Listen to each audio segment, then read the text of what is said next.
Good afternoon. My name is Chuck Clow, and I serve on the Board of Trustees here at Boston College. Someone once said, horse sense is the good sense God gave horses that keeps them from betting on people. I am not a lawyer, nor do I have much personal experience with the justice system, but I'm fully aware of the presence of human discretion in deciding justice.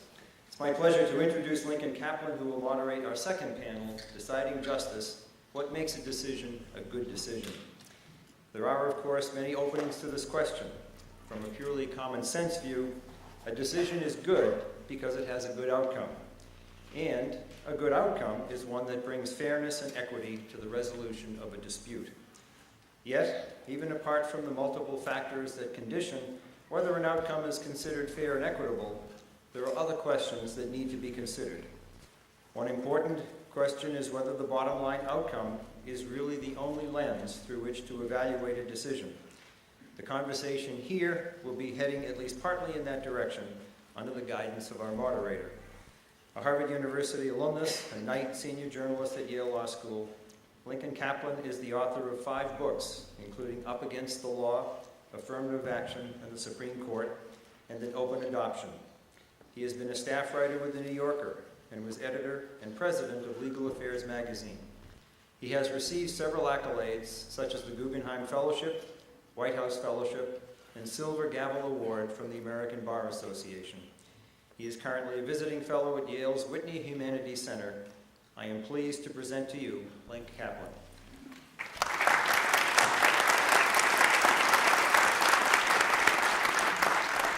It's a pleasure to be here. First, let me say that there are some seats open down here, and since the issue arose during the first panel that we weren't always heard as well out there as the panel could be up here, please feel free to move down here and roost here.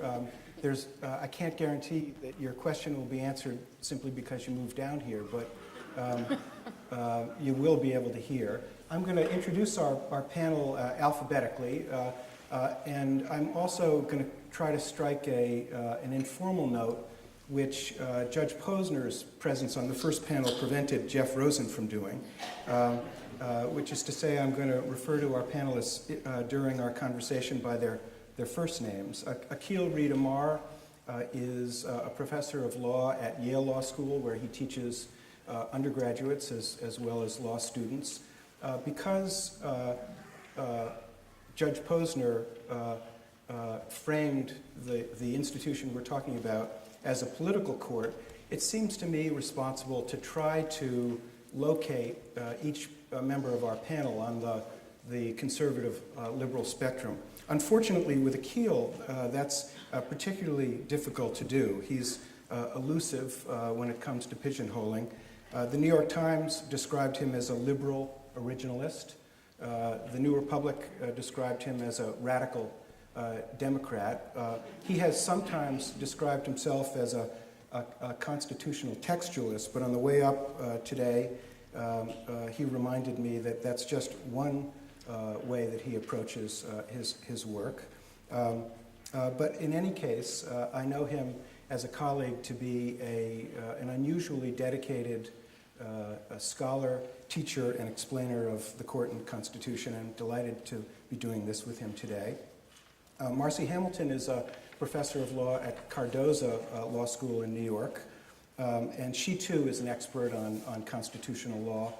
Among lawyers, she's well known for having been lead counsel in a case that was decided by the Supreme Court almost a decade ago. She represented the city of Boerne, Texas, in a case called Boerne v. Flores, in which the Supreme Court struck down a federal statute forbidding local governments from controlling religious uses of land.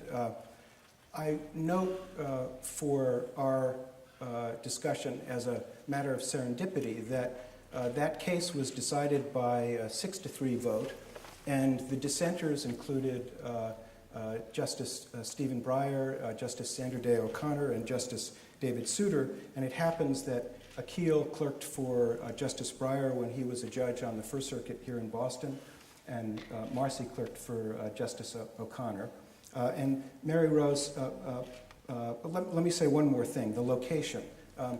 Marcy writes a popular column for FindLaw.com in which she identifies herself as a Republican and as a conservative, but she's regularly not the sort of Republican or conservative whom George W. Bush would be enthusiastic about.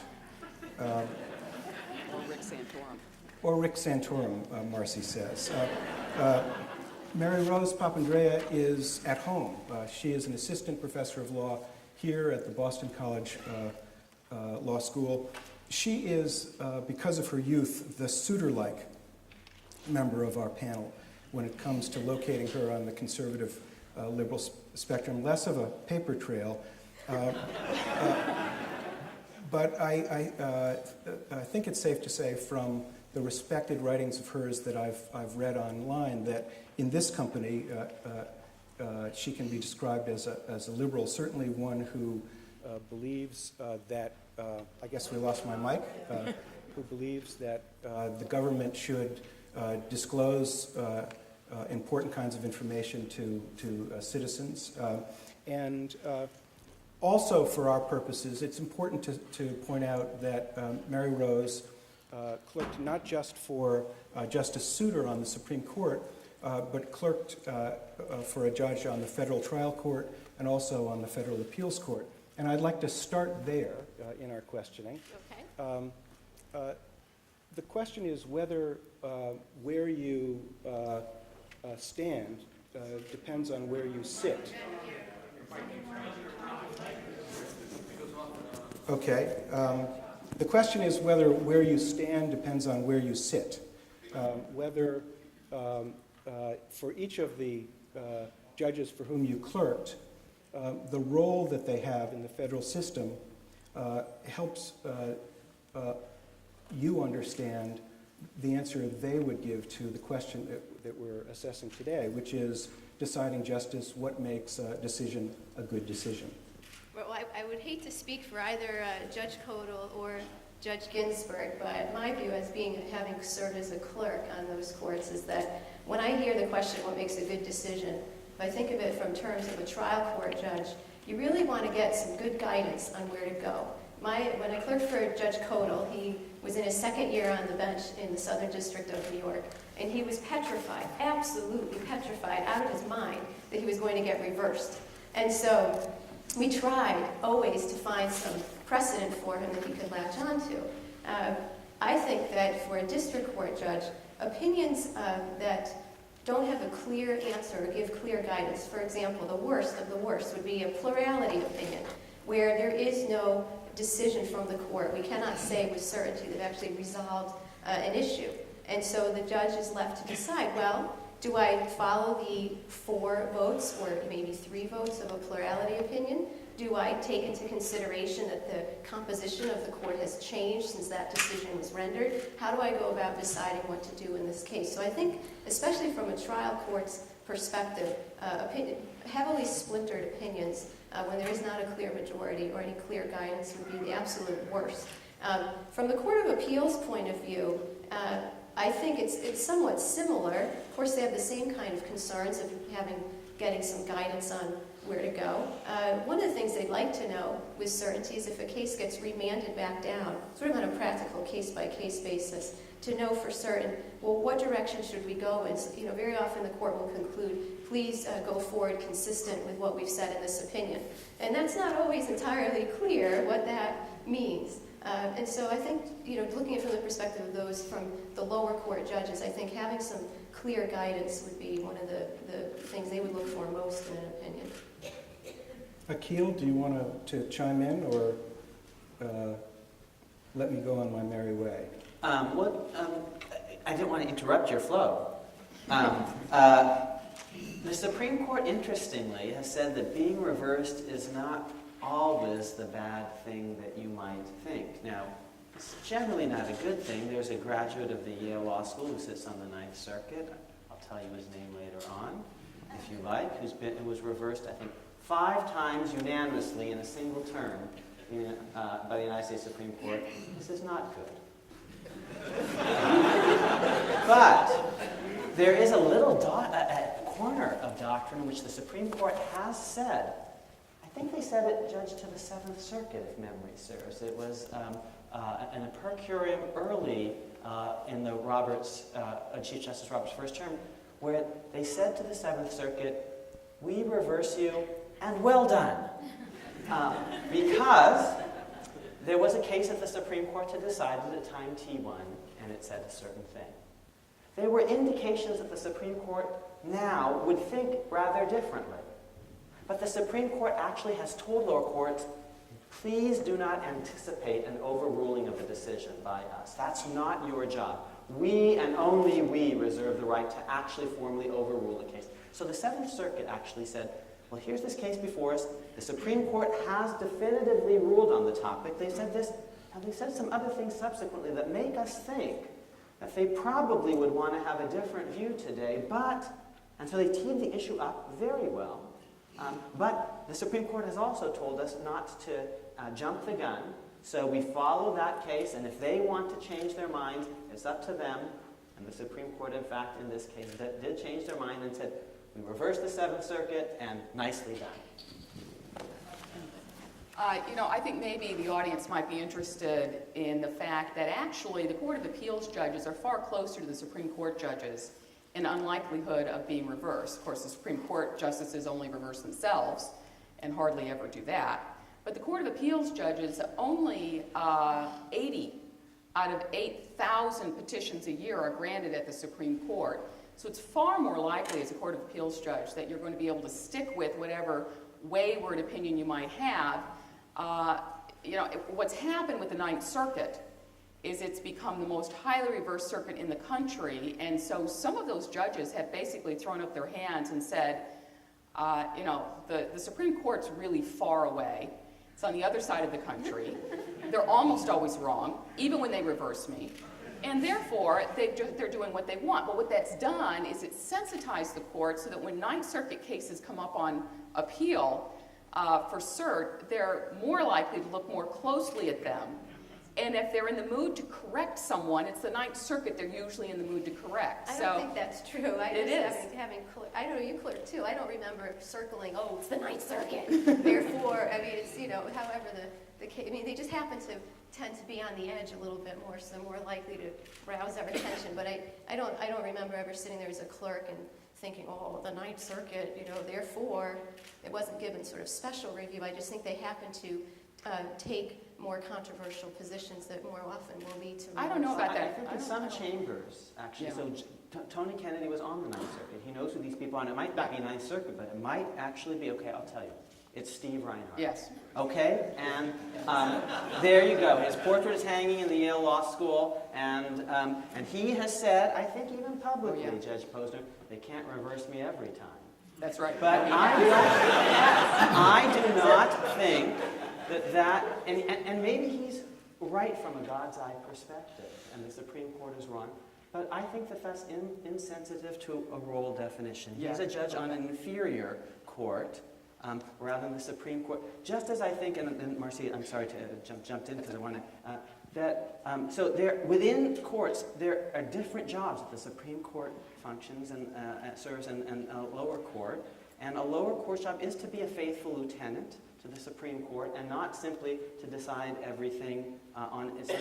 So too, I do think courts, they might make law in some ways, but they're not the equivalent of legislatures. They may be more powerful, they may be less powerful, but it is a different process than the purely legislative one. And just as an inferior court should not think it's the Supreme Court should not really think that it's Congress or the American people or the framers or the amenders. So there are important role issues here. But whether they should or not, given the low likelihood of your case ever being the one that the court takes on any particular issue, especially if it's a case of first impression, which the Supreme Court is not interested in most cases, it's far easier for a federal court of appeals judge to basically decide he or she is going to make the law. And it's not just Steve Reinhardt. There are federal courts of appeals judges across the country because the fundamental principle of the entire Constitution is that those who have power will try to expand it.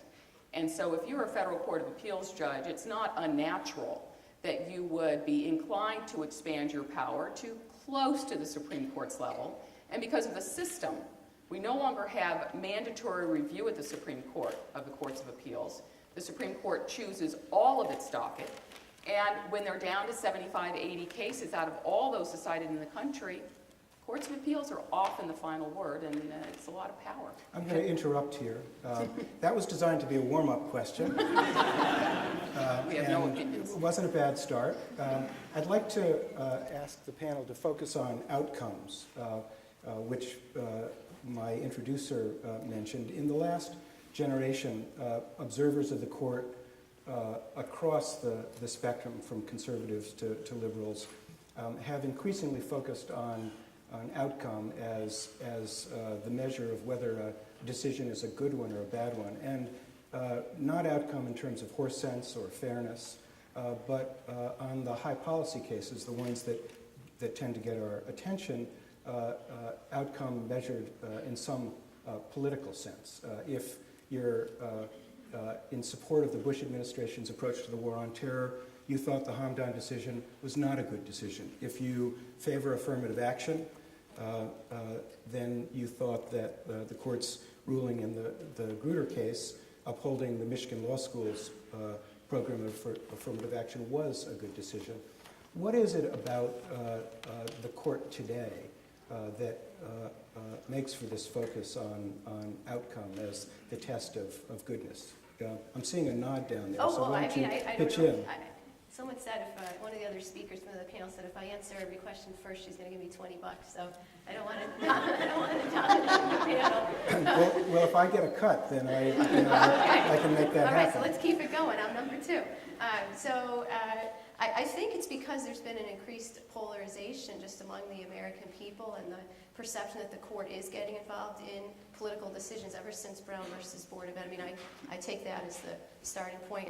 Maybe there's another, I've talked to David Greenberg, maybe he can trace it back even farther, but it seems like Brown versus Board of Ed is one of the hallmark or landmark decisions where the court made what was a controversial decision to many parts of the country, many people in the country, and then going forward from there, we've had so many hot-button issues where we've had people on one side say, oh, the court is overstepping its boundaries, it should not get involved in abortion and other kinds of issues. We should just let the legislatures decide. And so then there's just a focus, bottom line, have they interfered? Have they overruled a legislative judgment without really focusing on what the reasoning was or whether it's actually a good decision in any sort of deeper way? So that's my first take on it, that it sort of started with Brown versus Board of Ed, and it's just become an increasingly polarized society. Akil, do you want to? And Brown is key. It might have even started in some ways before. Stuff happening after is also important. So here's a few facts. In the entire period from the founding to 1850, the United States Supreme Court invalidates one act of Congress in one case. You know the case. It's called Marbury versus Madison. It's one part of one sentence of a long statute dealing with the jurisdiction of courts themselves. That's all there is to judicial review by the United States Supreme Court until 1850. Now, in the Rehnquist Court era, because we don't really have a lot of data yet about the Roberts Court, but in a typical year in the Rehnquist Court, in the high Rehnquist Court, in the middle of the Rehnquist Court, the Supreme Court is invalidating acts of Congress on average 4 times a year. That is 4 times more in a given year than the entire period before 1850. So of course people are going to be, if the courts are doing lots more. Now why might they be doing lots more? Scalia said, well, because Congress is passing lots more unconstitutional laws today. Well, maybe, although, you know, the early Congresses passed the Alien Sedition Act that makes it a crime to criticize federal officials, and Supreme Court doesn't strike that down. And so here are some social science facts that may be interesting on why we're seeing the rise. And Marcy mentioned one, and that I'll come back to, and I'll mention a few more. One, there's just a lot more federal judges than there ever used to be. It's a much bigger bureaucratic structure. There were 15 federal judges in the entire country, lower federal court judges, in 1792. And 105 congressmen, 7 congressmen for every lower court judge. You're much more likely to know your congressman. Today, there are basically 1,000 lower court judges and 435 congressmen, so 2 lower court judges for every congressman. So 15-fold increase just in the number of judges. That's the Supreme Court sits atop a much bigger bureaucratic structure, and if these are inferior folks who are supposed to follow the Supreme Court, they've got an army now that they didn't have before. We've had divided government in the last 30, 40 years, with presidents and Congresses typically occupied by different parties, sometimes Republican presidents and Democratic Congresses, sometimes Democratic presidents and Republican Congresses. The Supreme Court has more running room when it can decide, and if the political branches aren't aligned under one party, it's going to be harder for them to slap the Supreme Court down. Watergate and Vietnam discredited the political branches to some important degree. They lied to us. Our presidents lied to us. The court was perceived not as part of the problem, but if anything, part of the solution because of the Pentagon Papers case and the Nixon tapes case and others. So there are lots of factors. I could go through more. Here's one more that Marcy mentioned. Today, she says the Supreme Court gets to pick which cases it chooses. She says it gets to pick the 70 or 80 a year out of the 8,000 that are potentially bringable before the Supreme Court.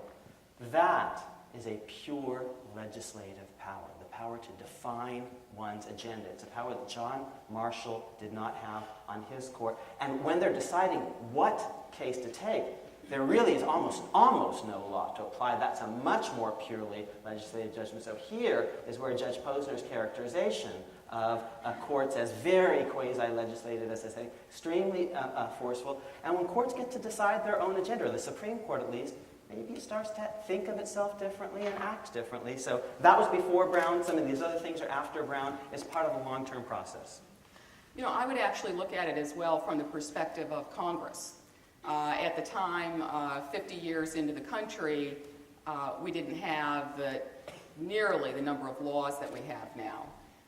The Congress was originally thought to be devoted to federal issues, and the states would retain the vast majority of law, safety, family law, all the things that normally govern your everyday lives. That it was just a given. Even Hamilton thought that. But as time marched on, Congress found itself increasingly capable of deciding virtually any issue. So that Congress has increasingly expanded its power. I don't think it should be surprising that one of the branches would respond to its ever-increasing expansion of its power and its coverage and say, wait a minute, you've gone too far. So as always, one of the ways to figure out exactly why things have changed is to follow the path of the power. And here it is a Congress that completely lost sight of any kind of role for the states, and as a Congress that was capable of solving every single problem in the country. I'm sure you can tell from the tone that Akil doesn't think much of the fact they're invalidating 4 laws a year. Given the amount of law that they pass, 4 is barely a dent in their massive power, and even under the Rehnquist court, it has not been much of a correction. I was with Justice O'Connor 2 weeks ago at William & Mary, and I asked her, I said, so what do you think about federalism at the Supreme Court? How did you guys do? She was woefully disappointed. She said, we started with a vision, which she and Chief Justice Rehnquist certainly shared, of a powerful role for the states. And we ended up with a change in the law, but not a radical change. And we ended up not invalidating nearly the number of laws we could have. So, one question about the court's power has to be how it's responding to the activities of the other branches. And one just little addition to that, because we haven't talked about judicial invalidations of state laws. We've talked about judicial invalidations of federal laws. So when Congress is telling states what they can and can't do, sometimes the Supreme Court says, no, you're overstepping your bounds federalism.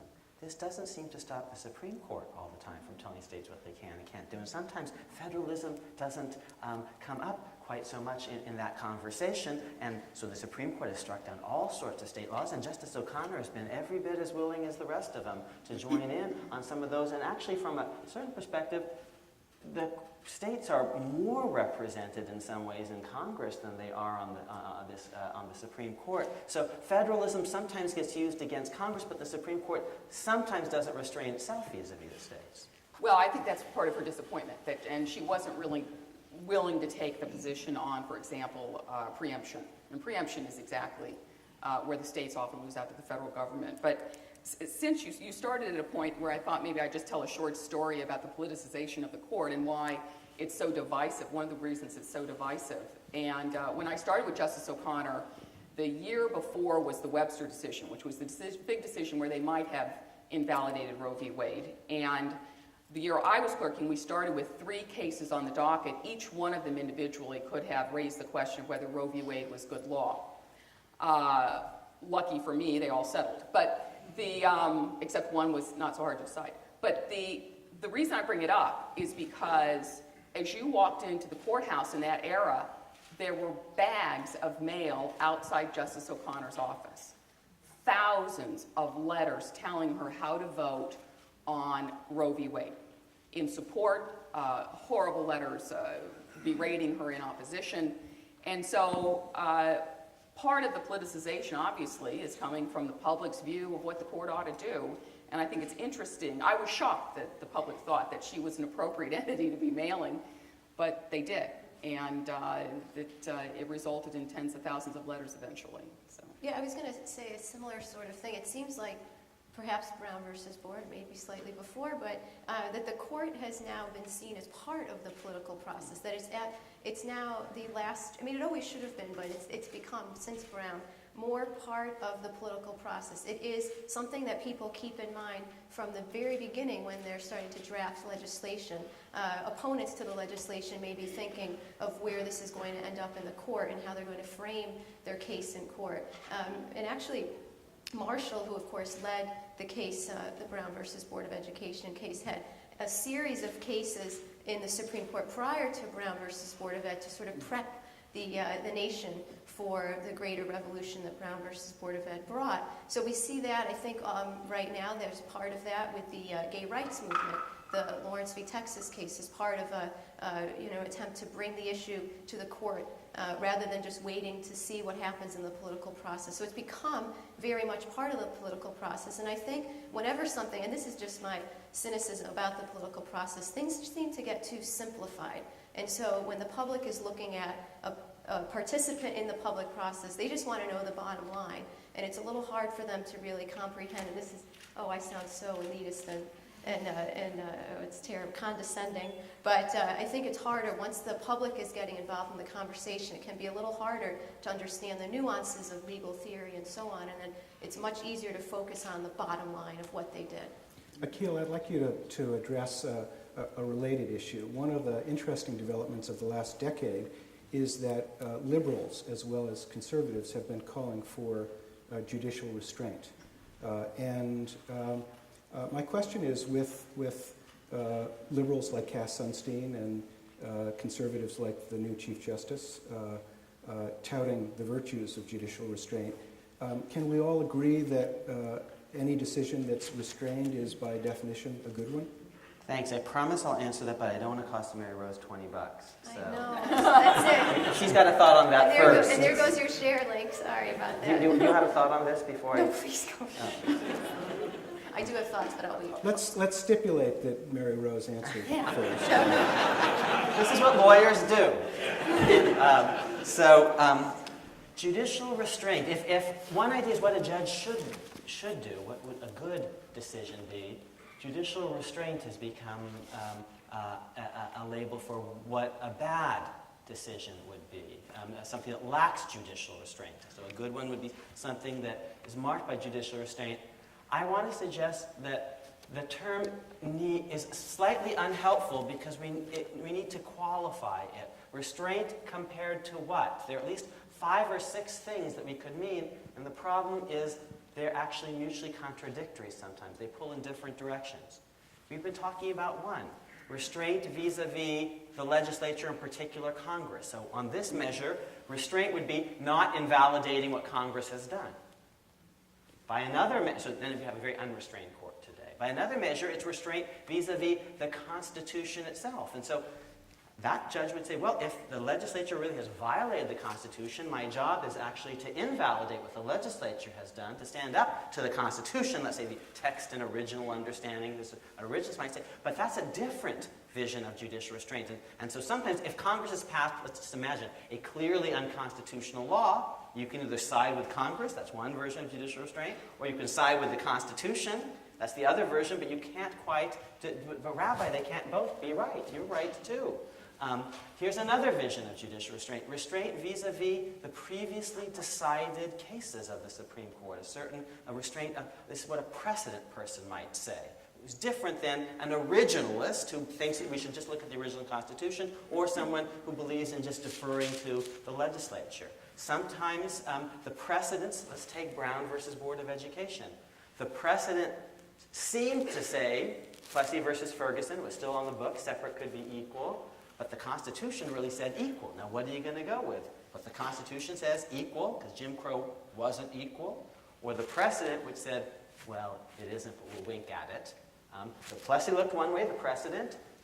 The words in the Constitution looked a different way. You couldn't do justice to both. You had to sort of pick. So, restraint vis-a-vis the legislature, especially Congress. Marcy might add the states.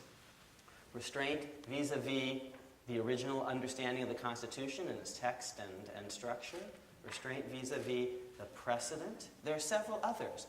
Deciding more than you have to in a given case, whether you want to go incrementally or not. This can kind of, that's yet another vision. Going beyond sort of what the lawyers have argued, especially in a lower court, which is not deciding the law for all of America, but trying to do final justice, typically, Marcy has told you, because as a practical matter, courts of appeals judges are often final between the parties.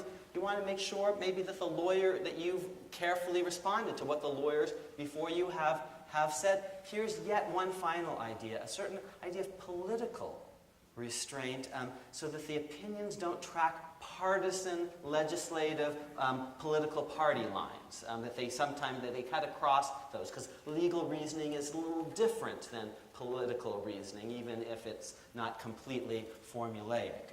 Those are 6 different things, sometimes a little bit of tension.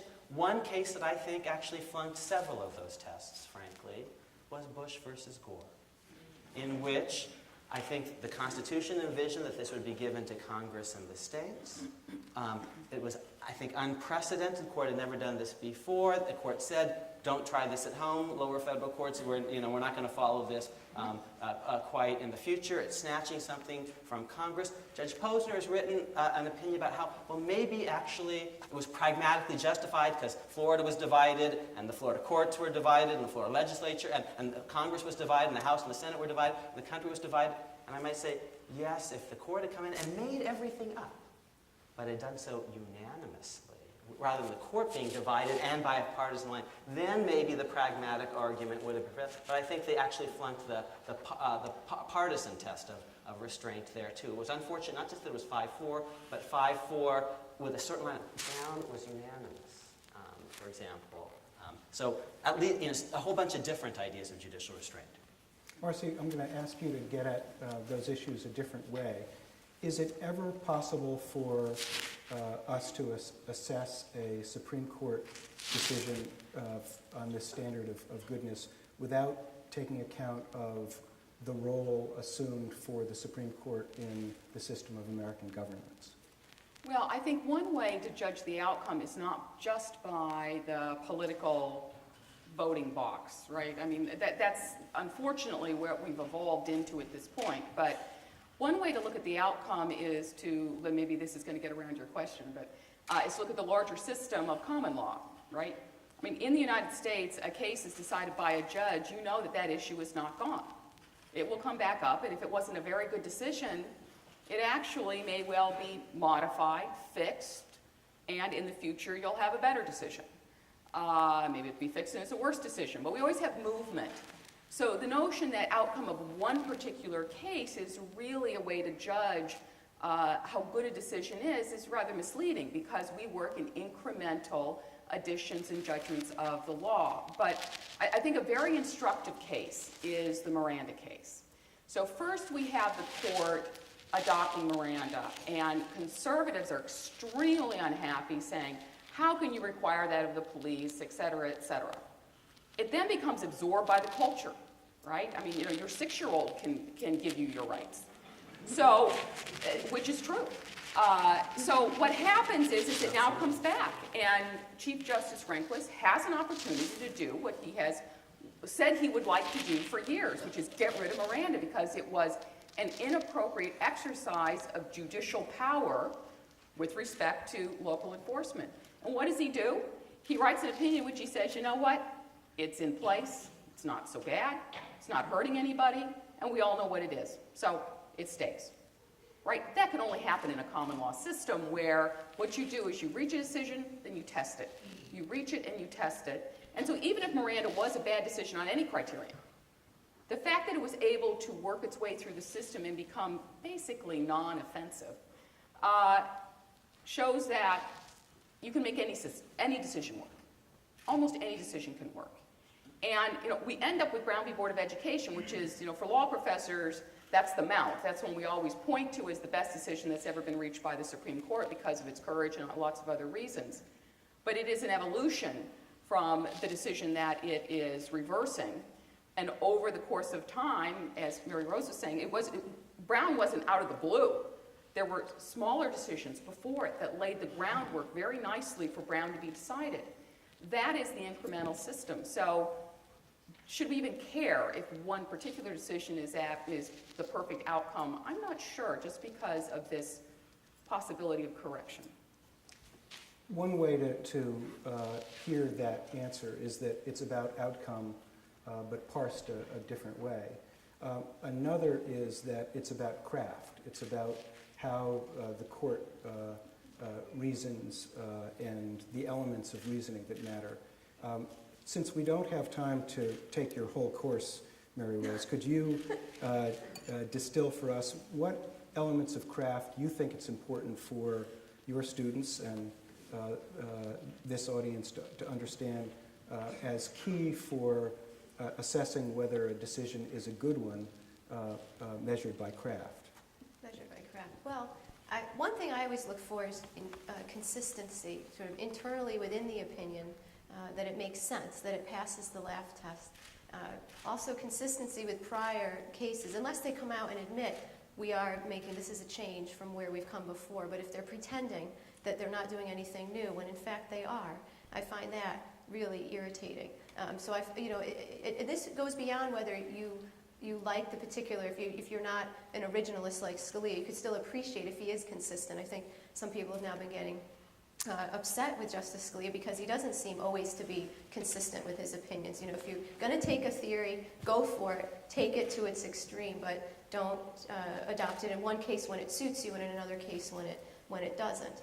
Those are the kinds of things I look for. As far as the, I wanted to go back to what Akil was talking about as far as the, looking at the role of the court. And one of the things I think he was hinting at, but I've added to the list of the way you can look at these decisions, is this this desire for minimalism in the decisions. And is it a good idea? Is it a good decision when it's a unanimous decision or when it's the most narrow decision possible? And I think for Brown versus Board of Ed, it may have been, and it certainly was a conscious effort by the court to have a unanimous decision in such a controversial case, and maybe that did serve the function that was desired. But I think in the abstract, minimalism or unanimity is not a virtue in and of itself. That what it avoids is getting the various voices of the justices, whether we agree or disagree. And I think everyone here, since you're here for the Supreme Court Symposium, you probably have some thoughts on justices you agree with and justices you don't agree with. That at least what we get when we have multiple opinions is that we get a process. We get different justices working with each other, against each other. When you have a vigorous dissent, it forces the majority to confront some of the points that are raised in the dissent. If they don't confront them, that says something as well. So I think that unanimous decisions can be beneficial, but in often very rare situations, that actually a better decision is one I like to see as a law professor is where I can actually see the justices struggling with a case and getting really down and dirty with the issue. Let me pick up on that theme of struggle. In the book review trade, it's said that it's possible to have a bad, good review. The reviewer says, this is a terrific book, and says it in a way that's unpersuasive, dull, difficult to understand. Is it possible to have a good decision by a court with a poor opinion speaking for the court? Well, I'm not sure it will stand up the test of time. I mean, one of the things is that it's often hard to know when a decision is issued, is this a good decision? It may seem, and I think for a lot of us, even us fancy law professors, that sometimes we do look at the outcome and decide, oh, we like that outcome. And maybe we think, oh, this is a good decision. But upon closer examination and with the passage of time, we may think, well, maybe not so good. I mean, even Brown versus Board of Ed, I'm not sure I would label that the best decision. I think it was courageous and it certainly was important to our country, and I'm glad the court reached that decision. But actually looking at the decision, I think there's some fundamental flaws with the way the court went about reaching its decision. And so it's one of those things, you can't always just know what might look good at the time can with perspective also change. Akil, would you address a different kind of opinion, which are dissents? In one sense, they have no force of law. They don't speak for the court about the particular case. But in another sense, they can have enormous influence in the passage of time. One of the justices about whom you've written admiringly is Hugo Black, and he exercised considerable influence on the court through his dissents, for example, about in the incorporation doctrine. Would you speak to the role that dissents play in crafting current or eventual good decisions? First, a very sort of ridiculously narrow point that only a law professor would make, but dissents are often a lot more fun to teach. And for students to read, because they often have a clear point of view, very crisply expressed, because you don't have to get four other people to go along with it. When Judge Posner mentioned Chief Justice Rehnquist being different than Justice Rehnquist, one of the things he may have meant, and if he did, I agree with him, is Associate Justice Rehnquist was a lot more interesting to read, actually. Often in dissent, his nickname was the Lone Ranger among some clerks because he wasn't afraid to be alone in dissent. Now, my friend Steve Breyer actually just temperamentally, he doesn't like to be alone in dissent. He's such a sweet person. He always likes to have people to his left and his right, ideally. He loves Justice O'Connor. They're joined at the hip practically. And so he's constitutionally unhappy being in dissent. So in the Clinton versus Jones case, he actually writes a thing, he calls it a concurrence. And he identifies a bunch of reasons why this might not be a really correct decision. And then the last sentence, this O. Henry sentence, therefore I concur with the court. And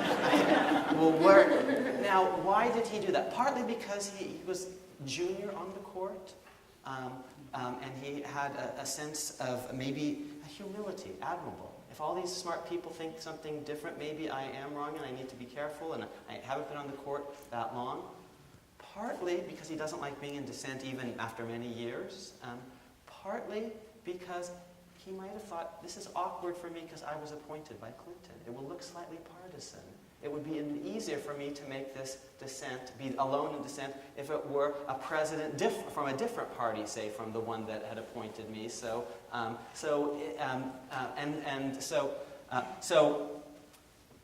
they're fun to read. So are concurrences sometimes, but dissents are often more fun. They are first directed at the other justices because you don't know yet if it's going to be a dissent. You are hoping, against hope, that once you circulate this, all the other justices will say, oh my God, we've missed the whole thing. Of course that's right. And, rescind their original inclination to sign on to the other side. In fact, I think is bad.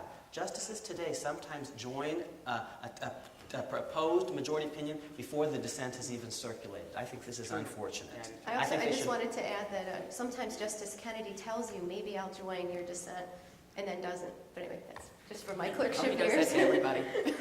He says maybe a lot. Yeah. But I think it's better, to actually at least see the drafts, both of them, before you finally decide.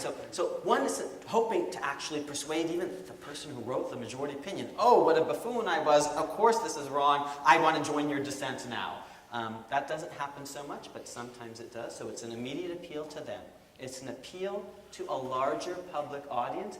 Dissents get taught to law students, and sometimes you don't persuade your colleagues, you outlive them. Your ideas influence the next generation, and this is what Judge Posner was talking about when we talked about influence. So if you get taught in law schools and there are other people who think, that dissent's making a lot of sense to me, that might change.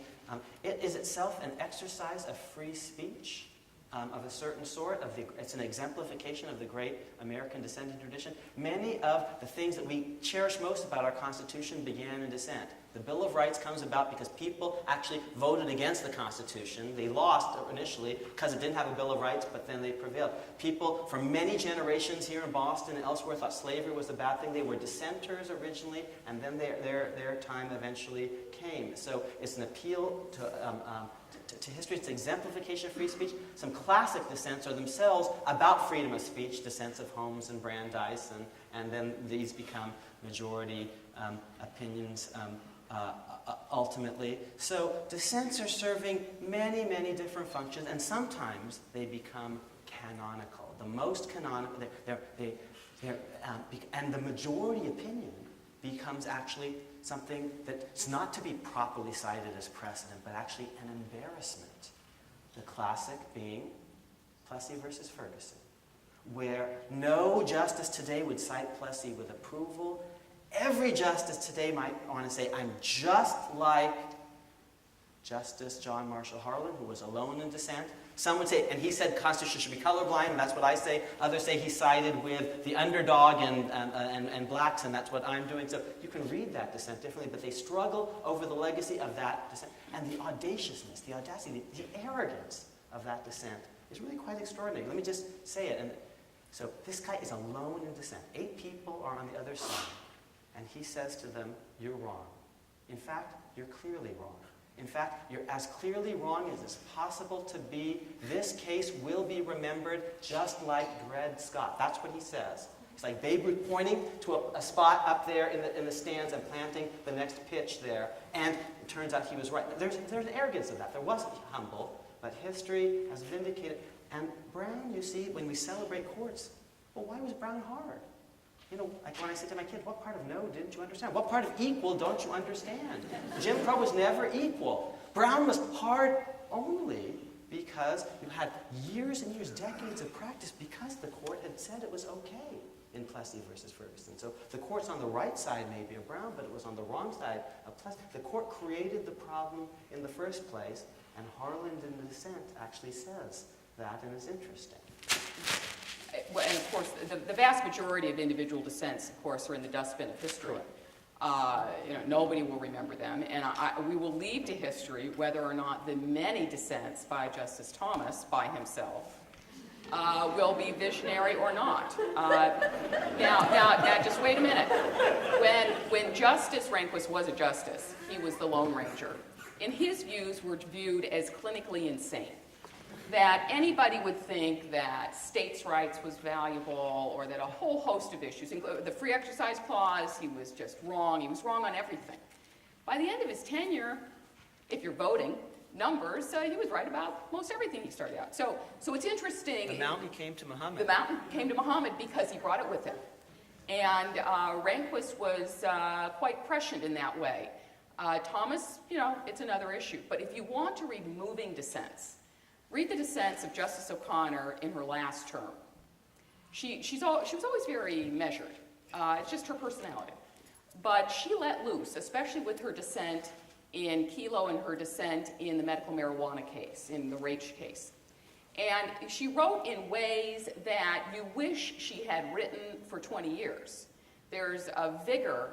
But what was going on, what's interesting about the dynamic that historians will think about forever, is she was the only one that knew she was leaving.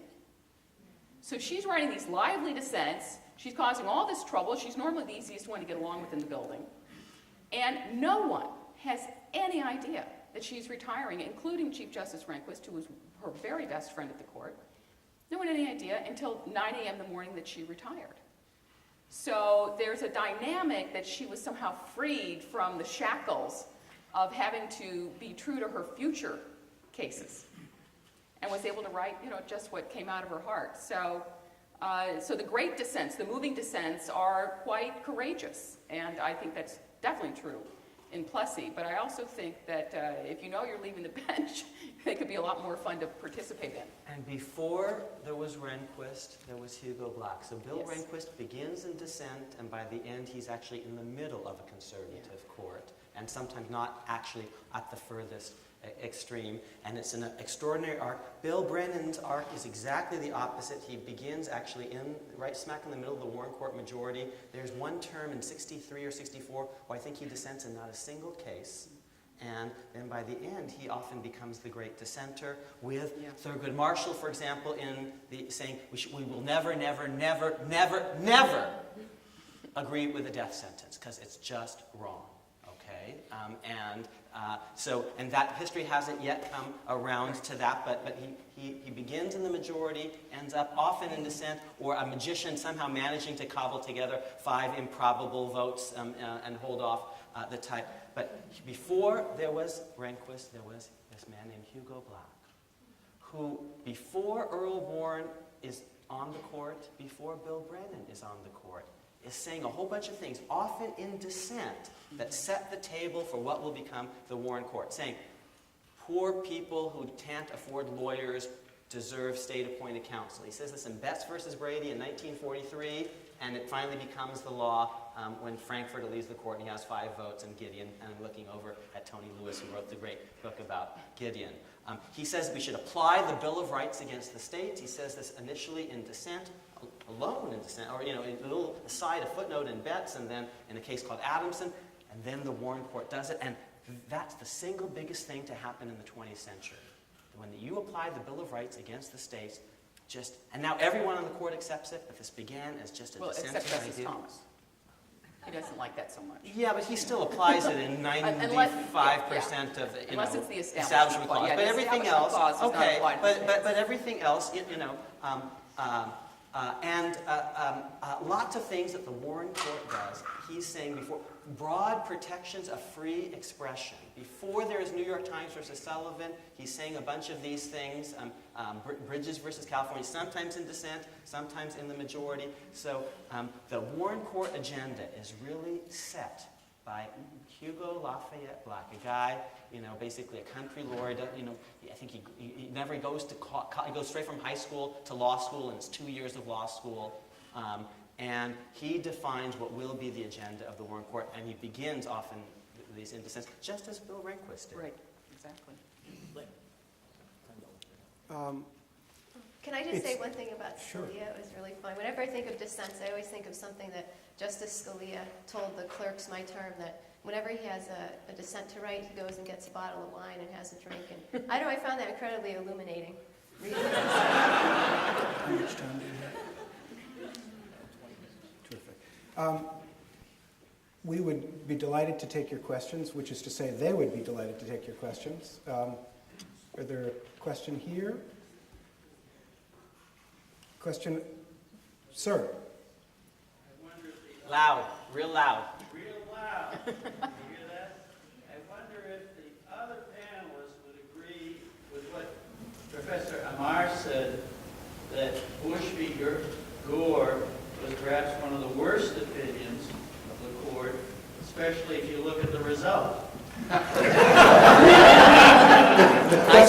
The question, which I'll repeat all of the questions, is whether the other panelists agree with Akil that Bush v. Gore was one of the worst decisions reached by the Supreme Court, especially if you focus on the result. Well, here's the problem of writing a column. I'm already on record. I don't think it was the worst decision, no, in a lot of ways. But I do agree that the key would have been if they could have come out unanimously. And the problem, as in the problem of the Pentagon Papers case, is that the court is dysfunctional when it has to speed up. Yes. They simply cannot operate in a fast manner. I They agree. cannot come to consensus. I agree. And what happened is they thought they were very close to consensus, but they felt a deadline coming, and they issued an opinion that was divisive.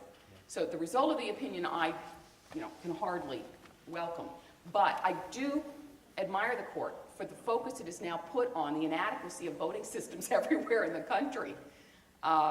We have dysfunctional machines in so many places when what an important part of our voting experience. So, so I do not think it's the worst decision, regardless of outcome. No, I just was curious how you invoked the Pentagon Papers case because that was very speedy. I just taught it to my con law students the other day, telling them why 3-hour exams are not completely out of keeping with what you do as a real lawyer, because they had to write the briefs very quickly and so on. But anyway, I thought in that case was actually a good example where the court actually was able, it was a very brief procurement, it wasn't unanimous, but they reached a decision where at least, since now the Bush administration is threatening to throw reporters in jail, but only after publication. At least it seems like since 1972, the court, the government, the executive branch has accepted that determination that prior restraint is almost impossible to get, and they've now instead focused on after-the-fact criminal prosecutions, which I don't agree with. But in any event, I just was curious that you invoked the Pentagon Papers case. But, Judge Posner has written a pragmatic defense of at least the court's willingness to try to intervene because he thought otherwise the political process possibly was heading toward, if not meltdown, at least lots and lots of protracted unpleasantness that could have spiraled out of control. And I don't agree with everything in it, but I do commend it to you if you want to see a different perspective. Just quickly, with respect to the Pentagon Papers case, it's worth every citizen's looking up because it shows you how the court is so bad at speed. There are opinions in which X joins Y, and then the next opinion is Y joins X. So Stewart joins White, then White joins Stewart. They couldn't even come together on which name came first. So it's a very slow-moving institution. I think that's there's a real message in that, in the way they operate. Right there.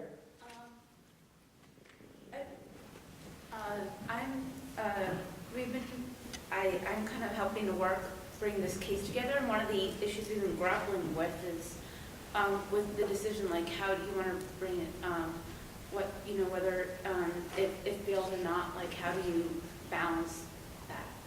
Like just think of the future, like the consequences of it, like you have if it's not on our side, whether if it's like a precedent we don't like, or whether just bringing it forward will bring the political changes you said of the dissent later on, whether it will give notice to actually just speak out. So but how do you balance just the fear of that's the continuum? The question is, how do you balance the choice between bringing a case forward versus perhaps setting a precedent that you'll regret? And Marcy mentioned that ours is a common law system. There are at least two ways about thinking about precedent. The backward-looking way is what I'm doing today really consistent with what people who have sat in my chair at other courts before me have done?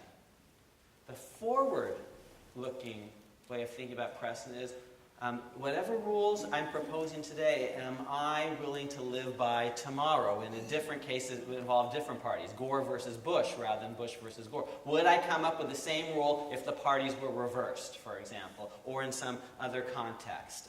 So a rule of law-like idea about precedent is thinking about not just how this fits with what you've done in the past, but what you think the court should appropriately do in the future, and how much are you willing today to try to tie the hands to the extent that the future's hands can ever be tied, but by language today that may then come back to haunt you or to guide you or to constrain you tomorrow. There's actually, this is a kind of a funny example of what you're talking about. I was on a plane the day that the decision came down in the Boy Scout case, the Dale case, in which the Supreme Court essentially said that they could not discriminate, or that they could discriminate against homosexuals, so they could discriminate. So I'm sitting next to someone, and I just happened to mention what I do, and the person said, "Oh my God, did you see the Dale decision? Did you see that?" And I said, "Well, yeah, I did see that. I thought that, basically the Boy Scouts wanted that result, and they very publicly went after that result." And she said, "Well, I'm on the board, and basically we let that case go forward because we were hoping the Supreme Court would solve our problem and require us to take homosexuals. And now we were back to our old political problem. We paid a lot of money to get the answer we didn't really want. So, so it's a risk. If you're afraid of either result, it's a risk. But I'll never know if that was a true person or not, if they were just making it up, but I thought it was a great story." Well, I just wanted to add that this is not, I'm not sure what your issue is that you're thinking of litigating, but it's not a new kind of concern. I think that one of the criticisms of Roe versus Wade, for example, is maybe we should have, maybe abortion right advocates should have stuck to arguing in legislatures and should not have pushed a case all the way to the Supreme Court. Although they got a victory, and that brings us back to that question of outcomes, it also galvanized the other side. And we're still hearing about Roe versus Wade, or overturn Roe versus Wade. And so that is a judgment that you need to make, that sometimes getting the Supreme Court, even to rule in your favor, may not solve your problems. To what extent is whether something is a good decision influenced by the following two factors? Whether a judge or the judges actually read the briefs before the argument, or simply depend upon a bench memo prepared by the clerks. And second, whether you're talking about a decision actually written by that judge, and the style of that judge, with research help obviously from the clerks, but it is that judge who's talking, versus an opinion that's basically being written by the clerks. And the predicate is to what extent... Well, you're asking the question in this panel, what makes a good decision? Got it. I'm asking how those two factors bear on that. The question is, to what extent do two factors affect our judgment about whether a decision is a good one? One of them is whether the justice has read the briefs in the case, or is relying on a bench memo written by a clerk, and the other is the extent to which the justice is writing her own opinion, or again relying on the elves who populate the Supreme Court building. It's hard for me to answer that. I think, at the Supreme Court, I'd like to think all of the justices are reading the briefs. I know Justice Souter did very carefully, and in fact, the only memos we wrote to him were a 2-page memo. That's all he wanted, just sort of what should I do in the case. He didn't want a summary of what the briefs were arguing. And also, we would write a first draft, but then he pretty much would rip it up and start over, and I don't think I could ever identify a single word from my original draft that ended up in a final opinion. Now, I know things were not done that way in every chambers, but I'd like to think the justices are more involved. But if they're not, to the extent they do rely more on their clerks to write the decisions, I do think that might lead to possible inconsistencies among their work, because they're not necessarily, if you're not writing something yourself engaged in the first instance, I suppose it could lead to inconsistencies. I've encountered this problem more when I was litigating in the lower courts. I had a case before a state court judge clearly had not read the briefs. Now, this worked out in my favor because the fact we submitted a brief, it was in a traffic court, the judges said, you raised First Amendment, okay, case dismissed, and so our client won. So that worked in our favor. But anyway, I don't think it's as much of a problem up at the Supreme Court. I'd like to think anyway. The Supreme Court justices read the briefs. It's just, it's a practice. Whether or not they draft the first draft is another question, but I don't, every justice has in their head their own precedents from their own decisions. And they're very careful about that. So I don't know. I don't know if it makes any difference. My inclination is to say it doesn't, because none of the justices let anything leave the chambers where they haven't approved every single word. It may very much depend on the justice. Yeah. the truly great opinions have a certain style that, born of maturity of judgment. Think of Robert Jackson's beautiful opinion. No law clerk would have been able to have that kind of vision and style. So if he had let law clerks do stuff, which he didn't quite, they would have been not so good. He had some pretty interesting law clerks. A young guy named Bill Rehnquist was one of his law clerks in 1953-54. Wrote a memo saying that he thought Plessy versus Ferguson was rightly decided and should be affirmed. Then later said that was Jackson's view. Richard Kluger, I think pretty conclusively, showed in his book Simple Justice that was the young Bill Rehnquist view. Memories play tricks on people. I'm not saying that he... they do. I'm so forgetful now. And I'm not as old as Rehnquist was, I think, when he said that was Robert Jackson and not my ideas. So if Robert Jackson had basically allowed a callow cub, even maybe destined for legal greatness, to substitute his prose for Jackson's, we would have been immeasurably the poorer. Now, there are other justices, however, maybe their law clerks are actually, on average, better than they are, even though their law clerks are 25 years old, and it might depend, really, on the judge or justice. I'm a huge admirer of the opinions of John Marshall Harlan, the second. Beautiful exemplars of craft. And some of his law clerks have said, well, we worked on those opinions quite a lot. They're largely the product of the Harvard Law School in the late 50s and early 60s. And he always took the president of the Harvard Law Review. And, of course, I don't know whether that's so or not. It is true that unless you write it yourself, you don't fully see all the problems. When you write it yourself, you don't always see them, but you're more likely to see the problems when you write yourself. Judge Posner writes all of your drafts, I think, but there are not so many judges who do that. There's a question down here. Good afternoon, everyone. I have been hearing every panel mentioning Roe versus Wade as an example. In my opinion, I don't know if you are aware about that already, the woman who the public used to get this law into passage is at the moment regretting and lamenting, I don't know if you are aware about that, thinking that the lawyer who handled her about 35 years ago induced her into this whole idea because she personally resented that children should be killed. Can I ask you to focus on a question for us? So the question is that why is it that, for example, the one you gave about Clinton, even though he concluded with all this and yet he concurred. So personally, I base judgment. I don't base judgment on personal inhibition and idiosyncrasy, but on facts as represented before me. Where is the justice if others' opinion and special interests have to take hold in overall judgment and rendering of justice? So why should the public depend on all this so-called legal representation and legal justice? This is a question that relates to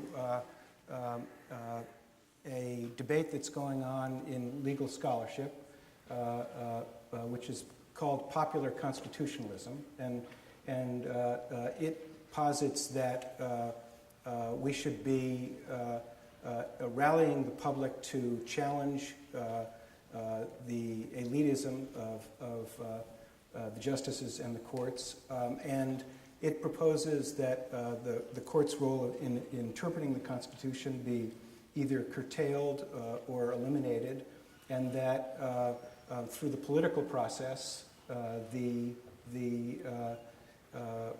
people, in quotes, should be deciding the meaning of the Constitution. Akhil, do you want to speak to that point of view and what it might have to do with a good decision? We talked about how courts today are more powerful than they were 200 years ago, measured by various indices.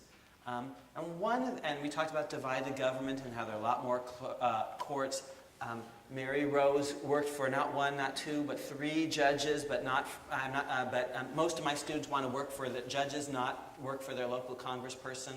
And so judges have sort of more influence today than they did before, just because there are more of them, political networks. They also claim a certain thing called legal expertise. And they say, we have it, you don't. This Constitution is very tricky stuff, so don't worry your pretty little heads about it, citizens. You just leave that to us. Now, 200 years ago, there are no law schools the way there are today with 3-year degrees. And you can't quite pull rank on your fellow citizens. Jurors know as much. They've read Blackstone just the way judges have. Abe Lincoln, he becomes a lawyer, but he has less than a year formal education his whole life. He just reads Blackstone, and he's not that different than the jurors he's trying to persuade. And today we have legal expertise, whereas 200 years ago they said, well, this is a constitution, you can carry it around with it, ordinary people could read it, they could vote on it, why shouldn't they play a role in deciding its meaning? And today we have this legal expertise. Judge Posner, I think, has said maybe law school shouldn't be 3 years, it should be only 2. There's not that much to legal expertise. You heard him say that. I don't think I'm misrepresenting. You heard him say that in the previous panel. There's not that much to legal expertise. It's a little bit of smoke and mirrors and mumbo jumbo and the Wizard of Oz, sort of, the great and powerful Oz has spoken. And so he's a little bit more skeptical of these claims of legal expertise. And then there's a competing tradition that actually says, well, there's actually rather a lot to this. Maybe not everything, but something significant. And that's what the debate is all about. Would either of you like to speak to that? I think the question was actually slightly different, which was that Roe found herself in a historical moment and was an individually chosen test case by interest groups, essentially, who had been looking for a moment in the right case to take up to the Supreme Court. And one question is, should we have a system in which specialized interest groups are trolling for the cases and the facts that they want, and do we get the right results out of those particular cases? Because instead of representing the client, and the client being, pushing off the lawyer sometimes and correcting the lawyer, you have actually the lawyers completely controlling every aspect of it. And I think that's a very good question. Now, her own personal revelation about she's not happy about the fact that she was part of the social, that's her perfect right to feel that way. But I do think that there is something to be concerned about interest groups driving what are some of our very most important cases. And if it's part of a political process, maybe it's permissible. And remember, the court actually acts, the Supreme Court, more legislatively than any other court because it picks its cases. It gets to define an agenda the way that lower court judges actually don't. They just have to take whatever comes in the door. Mary Rose, would you like the last word? Oh, that's so much pressure. The last word. Well, you can say no. We're talking about what's a good decision. I just wanted to just do a plug for, it's really actually incredible if you think about it, what respect the Supreme Court gets. I mean, that's what I was thinking a lot about when I was thinking about a good decision, because even though there's a lot of fighting with the confirmation hearings about what's going on with the court, and that a lot of us think the court's very political, and I think Bush v. Gore was the one moment where there was almost a crisis in confidence in the court because it was so overtly political, that it is actually amazing how much confidence we have as a public in the process that goes on up at the court. I just think that's remarkable, and we're very lucky in that way. We don't have coups on the court, even though there are these decisions that are so extremely unpopular at times. I'm delighted that we're ending on an optimistic note. Please join me in thanking the panel.